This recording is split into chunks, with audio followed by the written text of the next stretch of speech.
বছরের প্রথম দিনে স্বাস্থ্য কার্ড তুলে দেবেন অন্তর্বর্তী সরকারের প্রধান উপদেষ্টা ডক্টর মোহাম্মদ ইউনূস। মঙ্গলবার এক বিজ্ঞপ্তিতে স্বাস্থ্য ও পরিবার কল্যাণ মন্ত্রণালয়ের সিনিয়র তথ্য কর্মকর্তা মোহাম্মদ শাহাদাত হোসেন এ তথ্য জানান।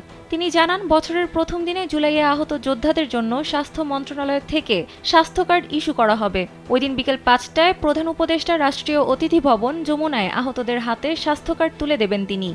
১৪ নভেম্বর সচিবালয়ে স্বাস্থ্য মন্ত্রণালয়ে সভাকক্ষে আহতদের সঙ্গে ৬ উপদেষ্টার বৈঠক হয়। পরে প্রধান উপদেষ্টার বিশেষ সহকারী ডাক্তার সায়েদুর রহমান জানিয়েছিলেন, জুলাই-আগস্ট গণ অভ্যুত্থানে আহতদের বিনামূল্যে আজীবন চিকিৎসা সেবা নিশ্চিত করতে ইউনিক আইডি কার্ড দেওয়া হবে। জীবনকে উপভোগ করার সব আয়োজন নিয়ে একটি নিশ্চিন্ত কমিউনিটি লিভিং নিশ্চিত করছে রূপায়ণ সিটি উত্তরা। তিনি আরও জানিয়েছিলেন, আহত যোদ্ধাদের ইউনিক আইডি কার্ড থাকবে। সব সরকারি প্রতিষ্ঠান থেকে তারা সারা জীবন বিনামূল্যে সেবা পাবেন। যেসব বেসরকারি হাসপাতালের সঙ্গে সরকারি চুক্তি থাকবে সেখানেও বিনামূল্যে সেবা পাবেন তারা। সাপোর্ট সেন্টার থাকবে, সেখান থেকে সব ধরনের সমাধান দেওয়ার চেষ্টা করা হবে। আহত ব্যক্তিদের চিকিৎসায় সব সরকারি হাসপাতালে বেড ডেডিকেটেড থাকবে। ঢাকার সব হাসপাতালকে একটি নেটওয়ার্কের আওতায় আনা হবে।